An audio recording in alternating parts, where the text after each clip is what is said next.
मैं आशीष राजपुरोहित, वर्तमान में मैं राजकीय उच्च माध्यमिक विद्यालय फतेहगढ़ में लैब असिस्टेंट की पोस्ट पे कार्यरत हूँ। हमने कुछ दिन पहले रसायन विज्ञान से संबंधित एक टॉपिक जिसका नाम है एटॉमिक स्ट्रक्चर या क्लास 8-9 के लिए मैं बेसिक कॉन्सेप्ट में बताऊं तो इसका नाम परमाणु एवं अणु हमने ये शुरू किया था।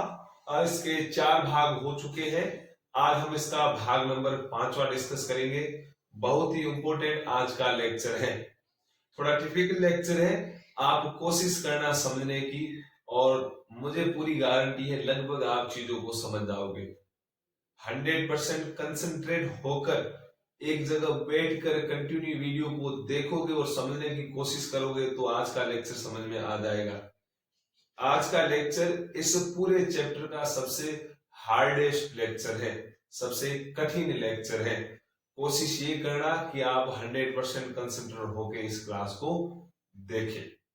मैं आशा करता हूं जो मैंने पिछली बार आपको 20 तत्व क्लास 8 और 9 के लिए बोला था, क्लास 11 के लिए बोला था कि ये तत्व आपको टोटली 30 याद होने चाहिए, वो याद होंगे।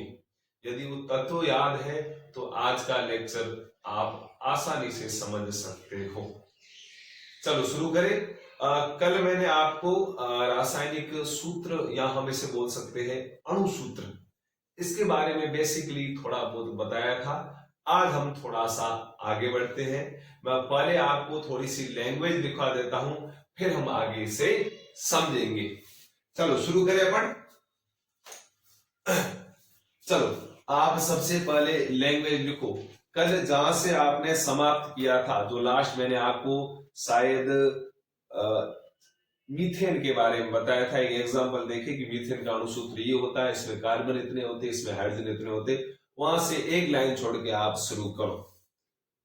आप लिखो, हमें रासायनिक सूत्र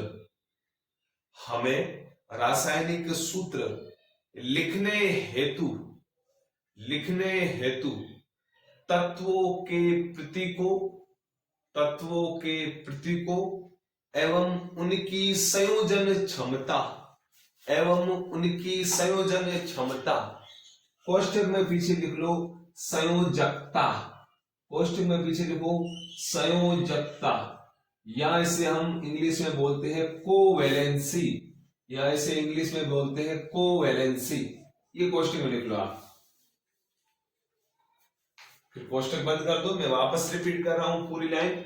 हमें रासायनिक सूत्र लिखने हेतु तत्वों के प्रतीकों एवं उनकी संयोजन क्षमता कोष्ठक में लिख लो संयोजकता या वैलेंसी, कोवैलेंसी मैंने लिखा है, वैलेंसी बोला जाता है। क्या बोला जाता है? वैलेंसी, संयोजकता या वैलेंसी। कोष्ठक बंद करो। फिर लिखो का पता होना जरूरी है। इसका मतलब ये लाइन बोल रही है कि यदि आपको किसी भी कंपाउंड का या यौगिक का अणु सूत्र या रासायनिक सूत्र लिखना है तो आपको सबसे पहले तत्वों के प्रतीक ध्यान होने जरूरी है। तत्वों के प्रतीक कैसे? यदि मैं बोलता हूं कार्बन तो इसका प्रतीक क्या है, तब तुम बोलोगे सर सी। मैं बोलता हूं सोडियम, इसका प्रतीक क्या है, तब तुम बोलोगे Na। मैं बोलता हूं मैग्नीशियम, इसका प्रतीक क्या है, तब तुम बोलोगे Mg। तो ये प्रतीक आपको सबसे पहले याद होने जरूरी है। तभी मैंने बोला था कम से कम आपको 20 या 30 तत्व याद करने हैं। याद कैसे करोगे?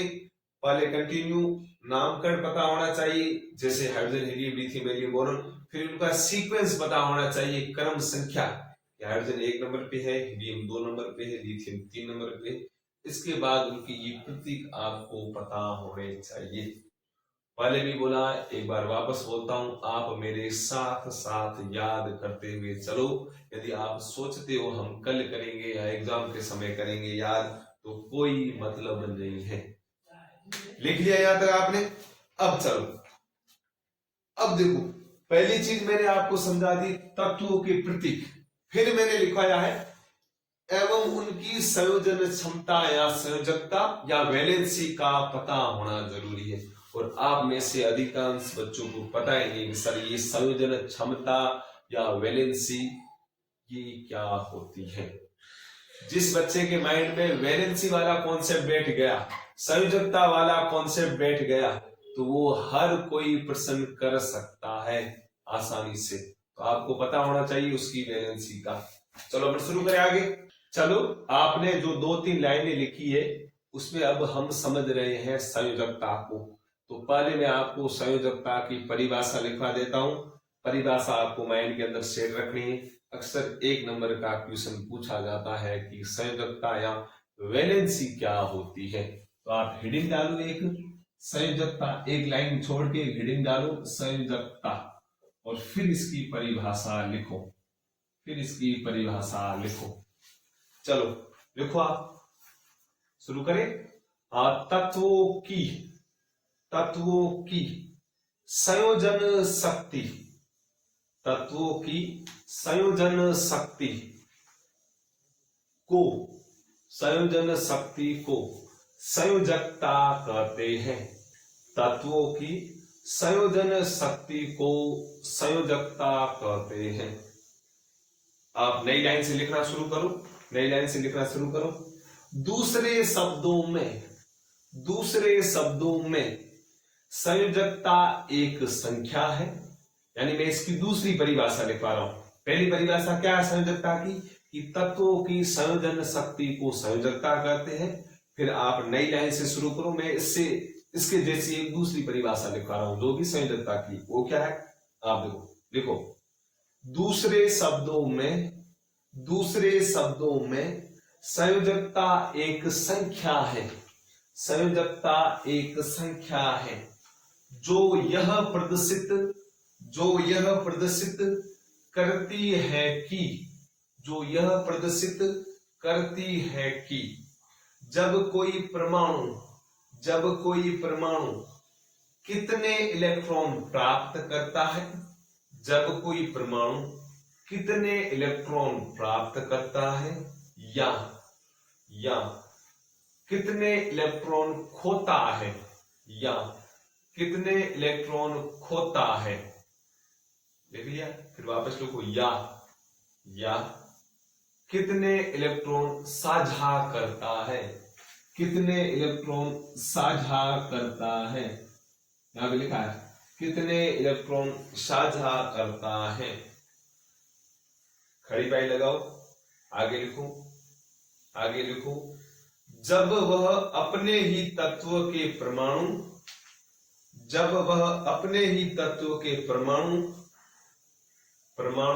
से या किसी अन्य तत्व के परमाणु से बंधन बनाता है, जब वह अपने ही तत्व के परमाणु से या किसी अन्य तत्व के परमाणु से बंधन बनाता है, मैंने यहां लिखा है बंधन बनाता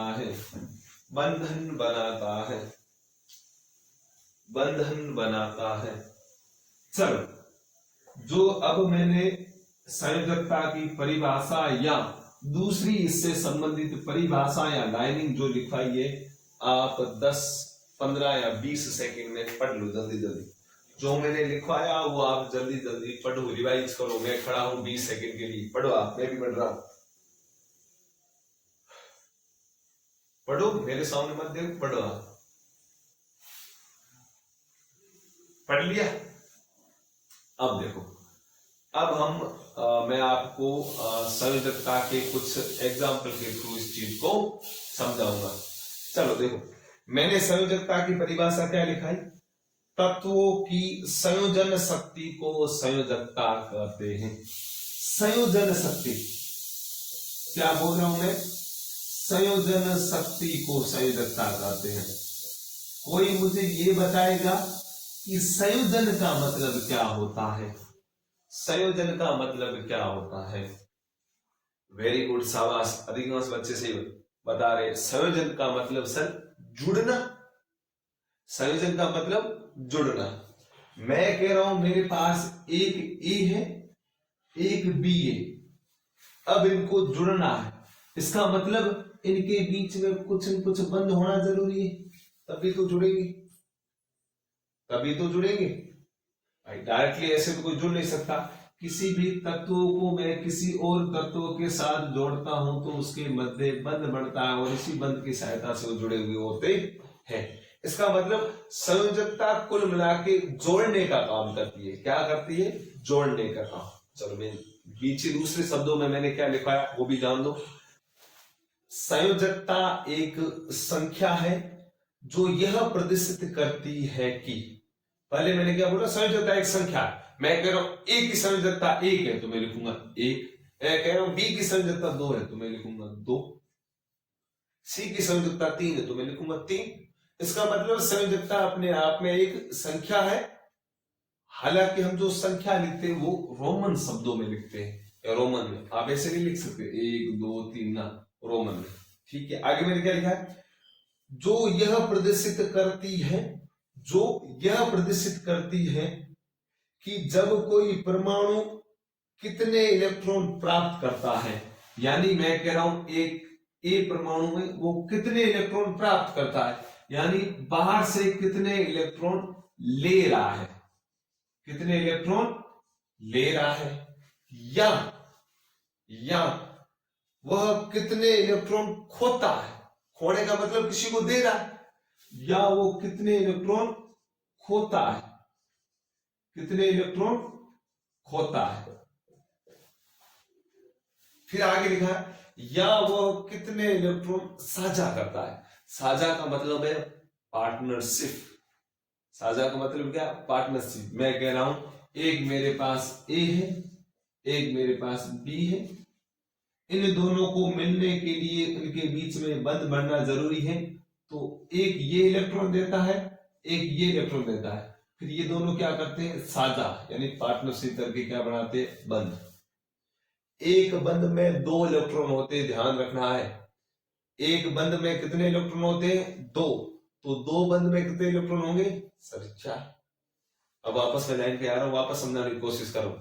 संयोजकता एक संख्या है, ये संख्या हम रोमन शब्दों में दर्शाते हैं। फिर आगे लिखा है जो यह प्रदर्शित करती है कि जब कोई परमाणु कितने इलेक्ट्रॉन प्राप्त करता है या कितने इलेक्ट्रॉन खोता है। मैं कह रहा हूं ए एक परमाणु में जो इलेक्ट्रॉन प्राप्त कर रहा है, कितने कर रहा है सर? 1 2 3।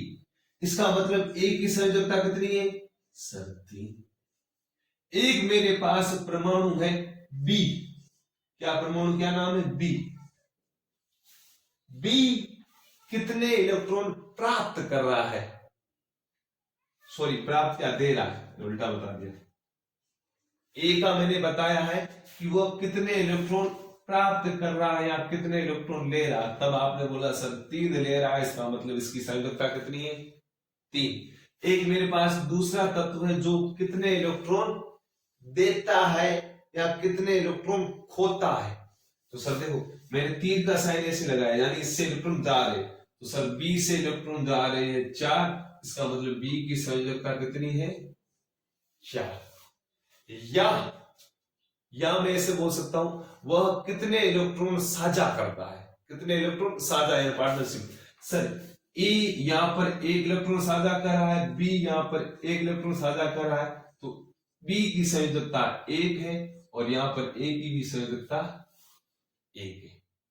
यानी जो तत्व जितने इलेक्ट्रॉन देता है, जो परमाणु जितने इलेक्ट्रॉन देता है वो उसकी संयोजकता, या जितने इलेक्ट्रॉन लेता है वो उसकी संयोजकता, या जितने इलेक्ट्रॉन को साझा करता है या पार्टनरशिप करता है वो क्या है? उसकी संयोजकता।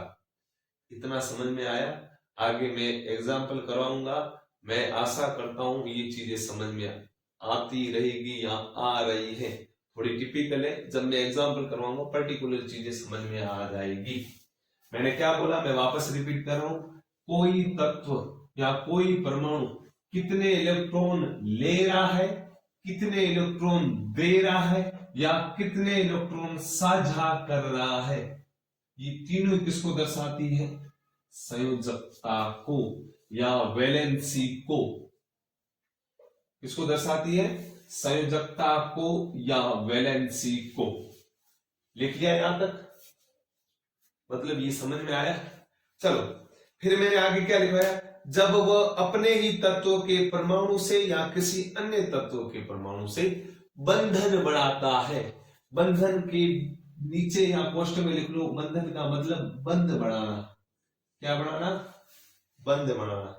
मतलब ए और बी, ए और बी कोई तत्व है, अब इन्हें बनाना है बंधन। बंधन का मतलब बंध, बंधन का मतलब बंध। मैं कह रहा हूं ए और बी कोई न कोई बंध बना रहे हैं, तो या तो ये इलेक्ट्रॉन आपस में एक दूसरे को देंगे या एक दूसरे से साझा करेंगे, है ना। अब मैं कह रहा हूं ए के पास एक इलेक्ट्रॉन है, दो इलेक्ट्रॉन है, तीन इलेक्ट्रॉन है, और बी के पास एक इलेक्ट्रॉन है, दो इलेक्ट्रॉन है, तीन इलेक्ट्रॉन है। अब ए और बी चाहते हैं कि हम बंध बढ़ा ले, हम साझा कर दे। क्या कर दे? साझा। तो ये कैसे करेंगे? तो इसको बोलते हैं चलो तीन इलेक्ट्रॉन तू मुझे दे दे, मैं मेरे तुझे दे देता हूँ। पार्टनरशिप ऐसे होती है, चलो अपनी दुकान खोलते, 10 लाख रुपए तू दे दे, 10 लाख हम देते, फिर बड़े कितने 10-10 20 लाख। अब 20 लाख से अपन दुकान करते, 20 लाख पर मेरा भी हक है और तेरा भी। तो ए इसको बोलता है, बी इसको बोलता है, तो ये दोनों साझा कर देते। एक बंध में दो इलेक्ट्रॉन होते और ए और बी ने इलेक्ट्रॉनों का साझा करके एक ट्रिपल बंध बना दिया या तीन बंध बना दिए। तो मैंने पहले बोला है एक बंध में दो इलेक्ट्रॉन होते हैं, तो तीन बंध में कितने इलेक्ट्रॉन होंगे? 6 बंध तो आपको दिख रहे, 1 2 3 इलेक्ट्रॉन भी गुण सकते सर, 1 2 3 4 5 6। मतलब या ए बी के साथ बनाएगा बंध, या बी बी के साथ बनाएगा बंध, या ए के साथ, या बी के साथ, या ए बी के साथ। मतलब यही लाइन बोल रही, जब वो अपने ही तत्व के परमाणु से या किसी अन्य तत्व के परमाणु से बंधन, बंधन का मतलब बंध बनाता है। आया समझ में? आया ना? थोड़ा बहुत बैठा। चलो आगे मैं एग्जाम्पल कराऊंगा, धीरे धीरे सब चीजें समझ में आ जाएगी। थोड़ी बहुत बिठाने की कोशिश करो माइंड के अंदर।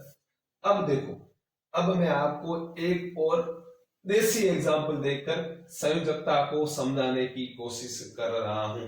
संयोजकता को समझाने की कोशिश कर रहा हूं, समझे? संयोजकता या वैलेंसी का मतलब है जुड़ना, संयोजित होना या बंध बनाना। समझ में आया? अब एनसीईआरटी में एक बढ़िया एग्जांपल दिया हुआ है, क्लास 9 की एनसीईआरटी है, उसमें बोला हुआ है कि मनुष्य के 2 हाथ होते हैं। कितने? 2 हाथ। सर इसमें क्या है? चलो अपना आगे समझते हैं। मनुष्य के 2 हाथ होते हैं और ऑक्टोपस के 8 हाथ या 8 भुजाएं होती है। मनुष्य के 2 हाथ होते हैं, ऑक्टोपस की 8 भुजाएं होती है।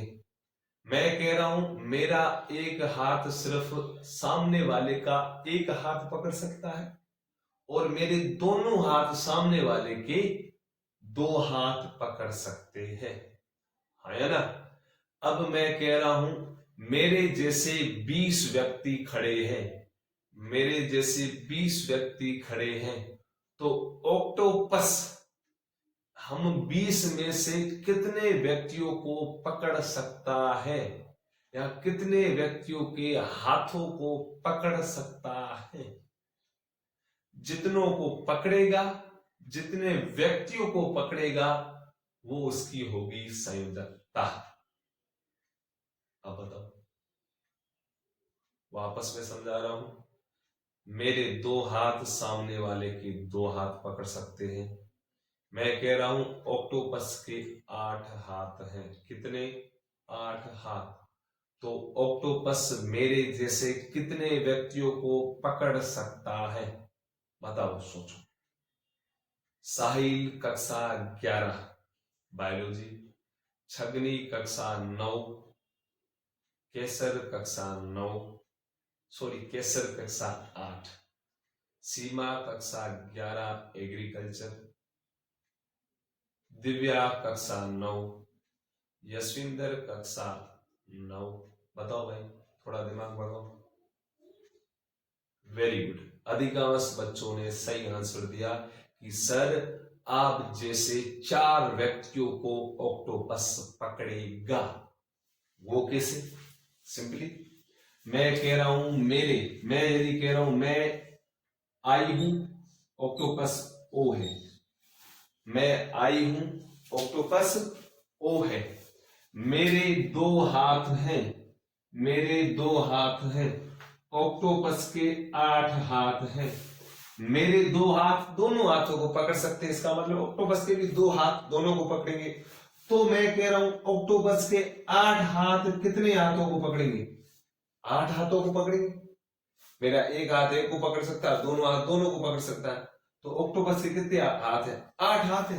ऑक्टोपस 8 हाथ को पकड़ सकता है। 8 हाथ का मतलब कितने आदमी हो गए?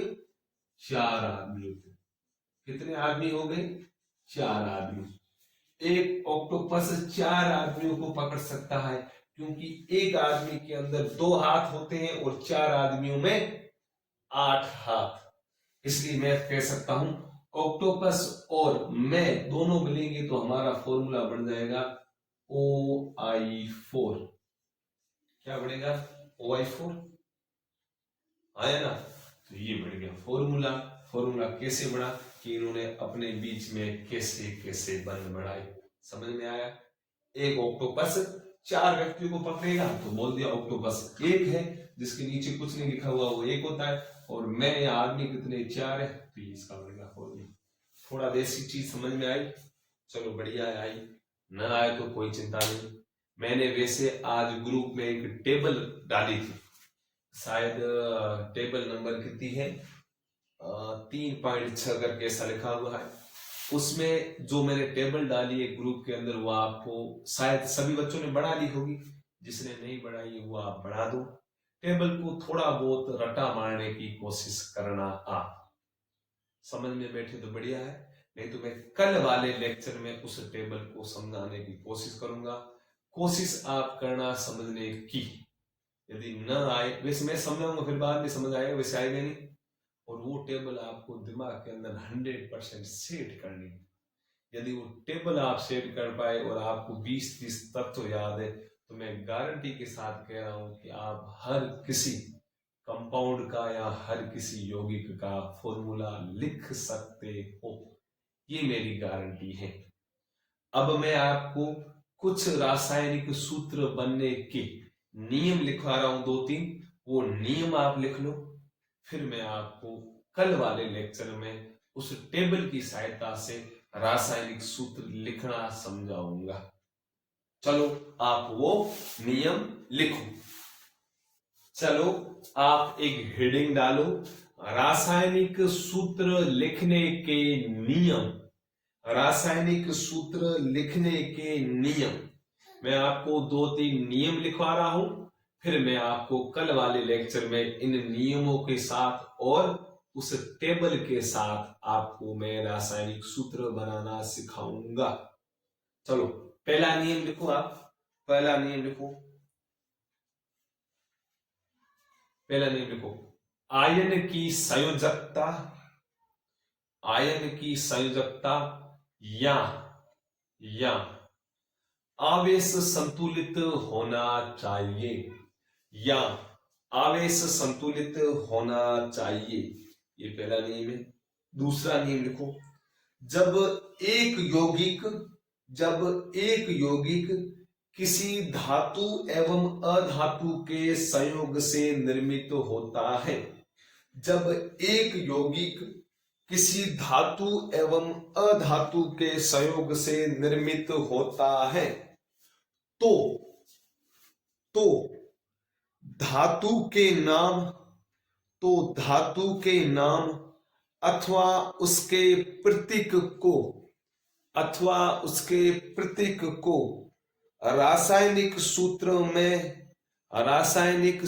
में पहले लिखते हैं। मैं पूरी लाइन को वापस रिपीट कर रहा हूं, जो मैंने आपको दूसरा नियम लिखवाया वो रिपीट कर रहा हूं। जब एक यौगिक किसी धातु एवं अधातु के संयोग से निर्मित होता है, तो धातु के नाम अथवा उसके प्रतीक को रासायनिक सूत्र में सबसे पहले लिखते हैं। सबसे पहले लिखते हैं। ये सर क्या लिखवाया है? चलो मैं आपको अब ये समझा रहा हूं कि पहले कैसे लिखते हैं, क्या है या क्या नहीं।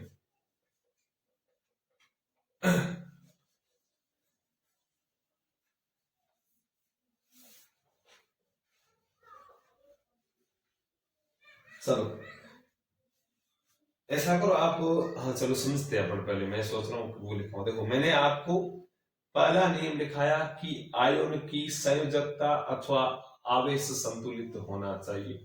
सबसे पहले मैं कह रहा हूं मेरे पास एक आयन है A+3, एक मेरे पास और आयन है P-4। सबसे पहले हम इनके आवेशों को या इनकी संयोजकता को संतुलित करेंगे। मैं कह रहा हूं A का आवेश क्या है, तब तुम बोलोगे +3। P का आवेश क्या है सर -4। इसी को देखकर हम बोल सकते हैं जितना जो आवेश होता है उतनी वो संयोजकता होती है। तो A की संयोजकता +3, P की संयोजकता -4। सर ये कैसे हम समझेंगे? मैं कह रहा हूं इलेक्ट्रॉन देना, इलेक्ट्रॉन लेना या साझा करना संयोजकता है ना। A+3 का मतलब क्या कि A से सर 3 इलेक्ट्रॉन निकल गए, तभी तो बड़ा है +3। प्लस कब बढ़ेगा? जब प्रोटॉन ज्यादा हो, इलेक्ट्रॉन कम हो। सर A से 3 इलेक्ट्रॉन निकल गए तब A+3 बढ़ा है। तो P-4 का कैसे बढ़ा? तब तुम बोलोगे सर P में 4 इलेक्ट्रॉन आए हैं, P में 4 इलेक्ट्रॉन आए हैं, तो इलेक्ट्रॉन जाना, इलेक्ट्रॉन आना, ये तो संयोजकता है। समझ में आया? तो ये होता है कि आयन की संयोजकता अथवा आवेश संतुलित होना चाहिए। मैं कह रहा हूं A की संयोजकता +3 है, तो सामने मैं 3 यौगिकों को जोड़ूंगा उसके अनुसार। मैं कह रहा हूं P की संयोजकता -4 है, तो मैं उसके सामने 4 यौगिकों को या 4 परमाणु या 4 तत्वों को जोड़ूंगा। पहला नियम ये था। दूसरा मैंने लिखवाया है जब एक यौगिक किसी धातु एवं अधातु के संयोग से निर्मित होता है, यानी हमारे पास एक यौगिक है, एक कंपाउंड है जो मिलके बना है धातु एवं अधातु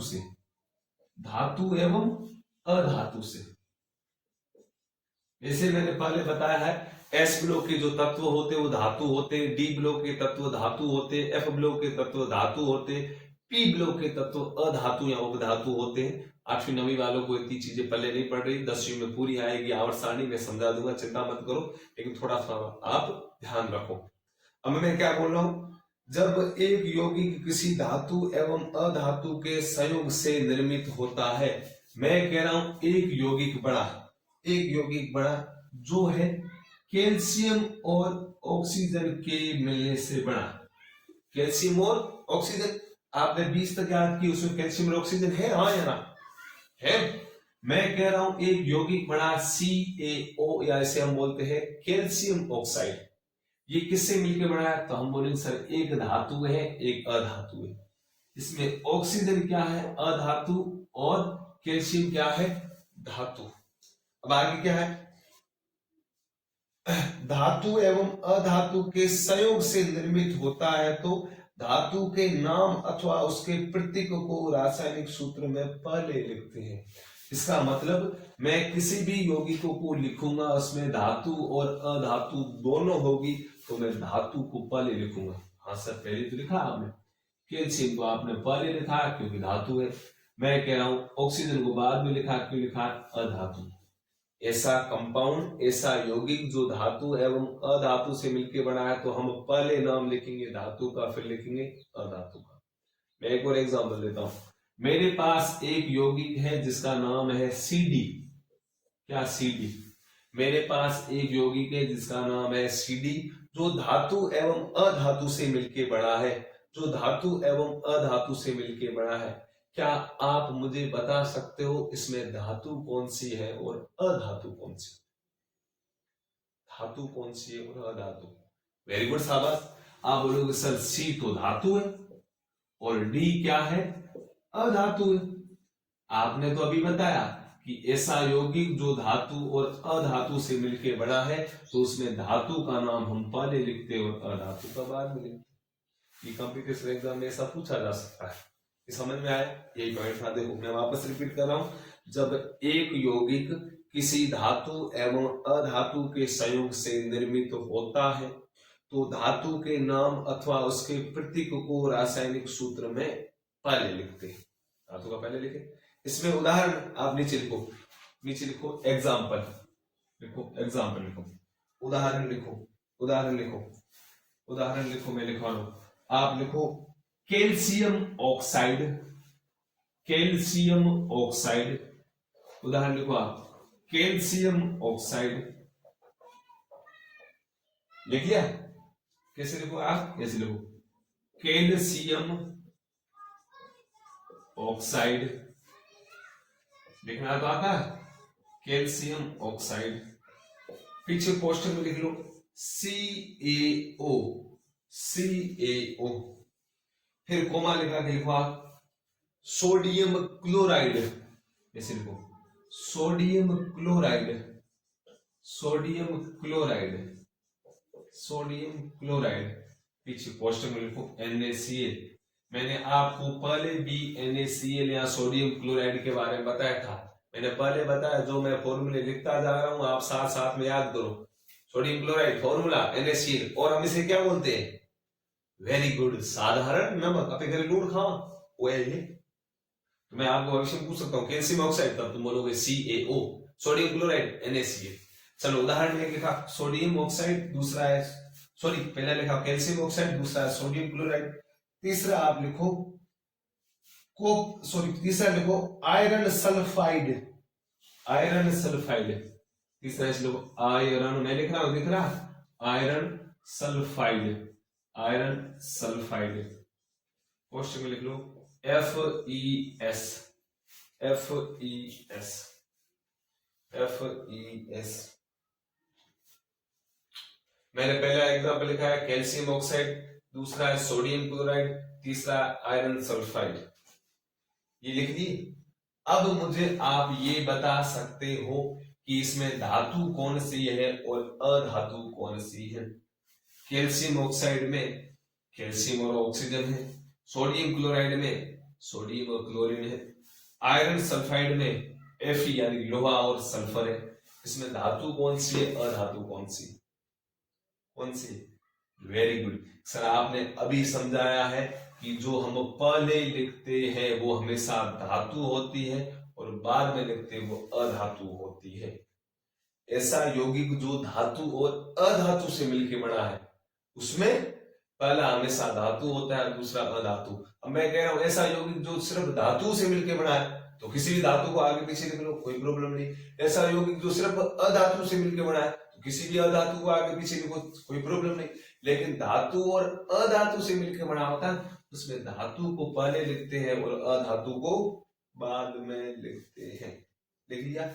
अब यहां से लिखना शुरू करो। मैं लाइन बोल रहा हूं, वहां से लिखना शुरू करो। लिखो इन उदाहरणों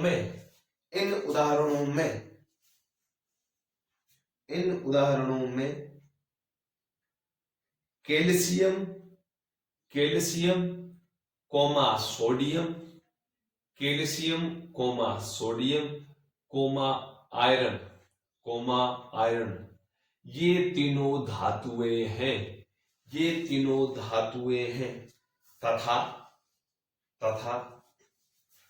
ऑक्सीजन कोमा क्लोरीन सल्फर, ये तीनों अधातुएं हैं, ये तीनों अधातुएं हैं, ये तीनों अधातुएं हैं। लिख लिया? अब तीसरा नियम लिखो, बहुपरमाणुक आयनों द्वारा निर्मित यौगिकों में आयनों की संख्या दर्शाने के लिए आयन को कोष्टक में लिखकर आयनों की संख्या कोष्टक के बाहर लिखते हैं। मैं वापस रिपीट कर रहा हूं, वापस तीसरा जो नियम है रिपीट कर रहा हूं। बहुपरमाणुक आयनों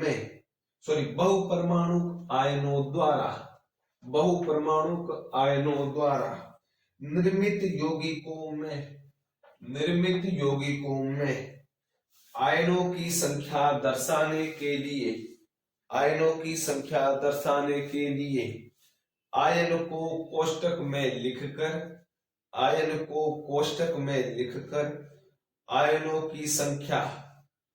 की संख्या कोष्टक के बाहर लिखते हैं। जैसे मैं लिख रहा हूं उदाहरण नीचे लिखो। उदाहरण कैल्शियम हाइड्रोक्साइड CaOH का होल ट्वाइस Ca, मैं ऐसे लिखता हूं, ठीक है, आप भले ऐसे लिख दो जैसा आपको अच्छा लगे। उदाहरण CaOH का होल ट्वाइस, या आप लिख लो MgOH का होल ट्वाइस। ये है इसके उदाहरण।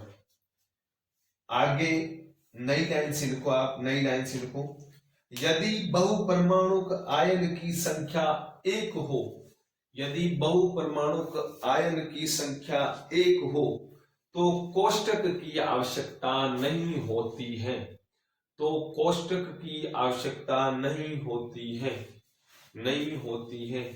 नीचे लिखो आप उदाहरण लिखो। एग्जाम्पल लिखो NaOH यानी सोडियम हाइड्रोक्साइड।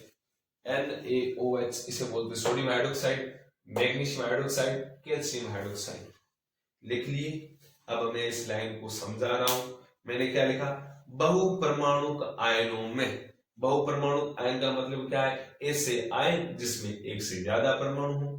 तो ये ऐसे है, इसमें 1 2 3 हो गए, इसमें 1 2 3 हो गए, मतलब 2 OH है, 1 मैग्नीशियम 3, इसमें 2 OH है, 1 कैल्शियम है 3, इसमें 1 सोडियम है, 1 हाइड्रोक्साइड है। ये कितने हो गए? 2 मतलब ऐसे परमाणु जो 2 या 2 से अधिक हो, बहुपरमाणु। अब देखो, बहुपरमाणुक आयनों द्वारा निर्मित यौगिकों में, सही है, ये भी यौगिक है, ये भी यौगिक, ये यौगिक है। यौगिकों में आयनों की संख्या दर्शाने के लिए आयन को कोष्टक में, OH क्या आयन है, इस आयन को मैंने लिखा कोष्टक में। आयन को कोष्टक में लिखकर आयनों की संख्या कोष्टक के बाहर लिखते हैं। तो मैंने संख्या को बाहर लिखा। मैं कहूंगा कैल्शियम हाइड्रोक्साइड में OH की संख्या कितनी है, तो बोलोगे 2। मैं बोलता हूं मैग्नीशियम हाइड्रोक्साइड में OH की संख्या कितनी है? 2। ये तो लिखा है। वापस रिपीट कर रहा हूं। बहुपरमाणुक आयनों द्वारा निर्मित यौगिकों में आयनों की संख्या दर्शाने के लिए आयन को कोष्टक में लिखकर आयनों की संख्या कोष्टक के बाहर लिखते हैं। उदाहरण मैंने 2 करवा दी। फिर आगे मैंने नई लाइन से लिखने को बोला, यदि बहुपरमाणुक आयन की संख्या 1 हो तो कोष्टक की आवश्यकता नहीं होती। NaOH में OH 1 था तो मैंने कोष्टक नहीं दिया। यदि बहुपरमाणुक आयन की संख्या 1 हो तो कोष्टक की आवश्यकता नहीं होती। उदाहरण के लिए NaOH। आज के लिए इतना खूब है। मैं आशा कर रहा हूं ये चीजें समझ में आ रही है। यदि न आए कोई दिक्कत की बात नहीं, मैं कल आपको एग्जाम्पल करवाऊंगा। वैसे साइंस और मैथमेटिक्स प्रैक्टिस के ऊपर चलती है, तो कल ये चीजें आपको समझ में आ जाएगी जब मैं आपको एग्जाम्पल कराऊंगा। आज मैंने ग्रुप के अंदर जो टेबल डाली है वो टेबल आप अपनी नोटबुक के अंदर नोट कर लेना और याद करने की कोशिश करना। कल मैं सबसे पहले आते ही वो टेबल समझाऊंगा, फिर बाद में मैं आपको एग्जाम्पल करवाऊंगा। जय हिंद, धन्यवाद। आज के लिए इतना खूब है।